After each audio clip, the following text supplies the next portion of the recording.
There's obvious PR, and then there's invisible PR. It's the difference between an interview, a public speech, or a social media post, and simply being photographed, existing, doing your normal day-to-day life or work.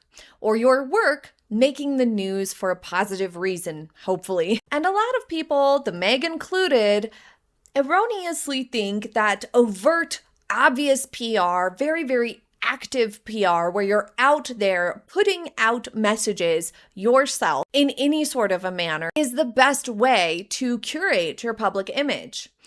However, the absolute best public relations strategy doesn't look like PR at all. It looks like real life. Prince William and Catherine, the Princess of Wales, took their family to the 2026 Commonwealth Games. And in doing so, they were photographed enjoying the games, explaining the rules to their kids, and speaking with members of the crowd or event organizers or participants. And the press was glowing, very, very positive. On the other hand, we have Meghan and Harry's carefully curated family imagery on social media and public appearances that are designed to strategically support certain elements of their public image or their desired public image. Yet they consistently get heavily criticized for these very efforts. But from a PR perspective, these are two very different approaches, and they explain exactly why one turns out positively while the other turns out negatively and criticized and is rejected by the public. And it comes down to this big difference between invisible versus contrived PR. When William, Catherine, George, Charlotte, and Louis were in the stands at the Glasgow netball match, there were no red carpets, no highly manicured posing, no clearing out sections of the stadium. They're simply sitting in the crowd, enjoying the game as a family. There was no obvious pre-planning or coordinating going on at all. And the reality of the situation with kids is that in these photos, they're not perfectly still. They're pulling faces, asking questions, getting distracted. William and Catherine are leaning over and acting like completely normal parents. Because these moments aren't perfectly polished, they are impenetrable to criticism. You can't critique a brand for being fake when they're allowing the messy, unfiltered reality of parenting in public to just happen. It generates universal warmth, and more importantly, it proves authenticity. It's a genuine experience that is very relatable to anyone with a family, anyone with kids, or anyone who has been to an event like this. You immediately recognize the very human experience that they are having as a family unit.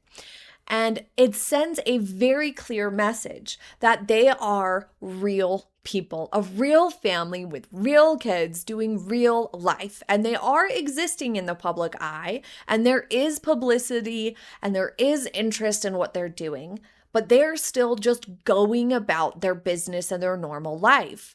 And it conveys this message that is supporting the foundation that they have laid forth, that when they are in public, they do understand that there will be photographs taken of them and public interest and people who want to meet them. And when they're not at a public event, they wish to have their privacy for their kids to experience their childhood and as much privacy as possible, which people understand. And they respect that more because of moments like these. Or the fact that they share annual birthday photos or holiday photos. It helps the public to, and reinforces the idea in the public, to respect the fact that they are a normal family trying to raise good, healthy kids. And we see the press follow suit with almost universally positive press coverage of these types of events with the Wales family. On the other hand, we have Meghan and Harry, who have taken the approach of sharing their family on social media. These types of photographs that are obviously stylized, highly curated, selected for a reason, posted with intention to purposefully share glimpses into their everyday life. Even ones like these where it's like, well, we are left wondering who's taking this photograph. And when they have public outings, they often bring their own photographers, or Meghan gets super hyper about positioning people for a photograph just so. When the public sees the imagery released of Archie and Lily or the behind-the-scenes family moments in the Netflix fakecumentary, they're heavily stylized. They're frequently shot in black and white or have filters slapped on top. They're highly posed, oftentimes with the kids' faces obscured or angled away, shot by high-end professional photographers much of the time with a very editorial filter. It leaves the public with a sense of you're marketing your family to us rather than just sharing the family because you know there's a degree of public interest. And this ties directly back to Meghan's director complex. When Meghan releases family photos or steps out publicly with Harry, it rarely feels like a candid, captured picture. It feels like an editorial spread designed to be ran in a magazine or a tabloid. And that comes from the way Meghan conducts herself, the way she tries to position people a certain way or demand Harry hold her hand or finds the camera and stares right into it just by chance. It takes the spontaneity out of it. Similarly with the social media posts, they don't look like candid family photos because they're not. They were perfectly shot and posted with the intention of looking a certain way and creating this Instagram grid for her social media profile that is meant to send very specific messages.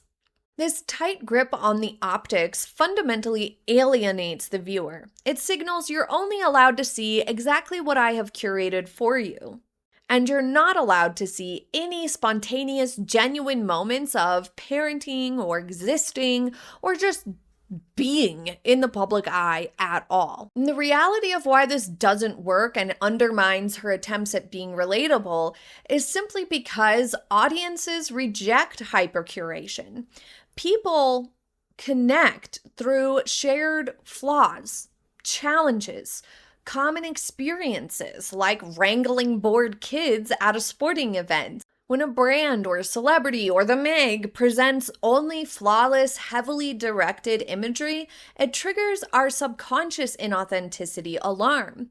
So sometimes it's not even that Meghan is choosing a bad picture or rubbing people the wrong way. It's that she's trying so hard that it's obvious and we inherently cannot relate to or feel like it's authentic or genuine because it's so sterilized and overly stylized and overly curated and perfect to the point of being imperfect and creating distance between the viewer and Meghan as a public figure. Invisible PR, like what the Wales family do, trusts the audience to interpret the moment naturally and accurately. Directed PR, like what Meghan does, tries to force the audience to see exactly what the subject wants them to see. And people resent being told what to think or what to feel or how to interpret something. And on the other side of the coin, when we are trusted to see a genuine moment, a genuine family interaction, like when the Wales family comes out as a family unit to see a sporting event, then it's almost universally interpreted accurately as just a general normal family day out. The ultimate irony for Meghan is that in trying so hard to perfectly manage her image, she actively damages it. If she wants the public to connect with her, she has to learn the hardest lesson in Hollywood and royal life and public figures. Stop producing the moment and just live in it. Let the imperfect photos be seen. Relax. Enjoy the ride. Candid, unbothered appearances not only show a more multidimensional element to someone's public persona or public image, but they have that human element that you just can't fake. There is no way to truly fake these types of photos and these types of images that have genuine, unmistakable human experience woven into every frame. And when you constantly try to perfect everything, then It's very, very obvious, and public rejects it. But what do you guys think? Do you prefer the glossy magazine style releases or the candid, authentic appearances of the Wales family? Thank you for joining me for today's video. I hope you enjoyed it, and I hope you have a happy day ahead. I'll see you next time. Bye.